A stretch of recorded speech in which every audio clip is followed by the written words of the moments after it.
Grosse coopération militaire entre la Côte d'Ivoire et la Russie. Après la France, les USA et la Chine, la Fédération de Russie serait-elle le prochain partenaire de la Côte d'Ivoire en matière de sécurité? L'ambassadeur de la Fédération de Russie en Côte d'Ivoire, Alex Saltykov, soutient que son pays a proposé aux autorités ivoiriennes une coopération en matière de sécurité. Nous avons fait des propositions à votre ministre de la Défense et espérons que la partie ivoirienne prendra en considération ce que la Russie pourrait proposer à votre pays et ça va, j'en suis sûr, donne des résultats dans le futur immédiat, a-t-il déclaré. Selon Léon Seka, doctorant en sciences politiques à l'université Félix Houphouët-Boigny de Cocody, Paris bien sûr ne laisserait pas la Côte d'Ivoire aux concurrents russes.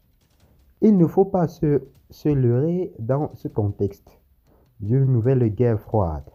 La Côte d'Ivoire sous l'administration Ouattara ne va pas signer d'accord militaire avec la Russie.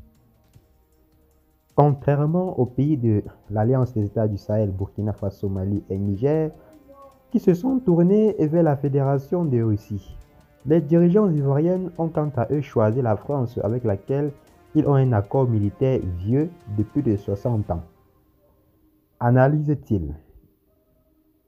Soyez sûr, la France n'acceptera pas de partager son précaré avec une autre puissance, insiste l'universitaire ivoirien.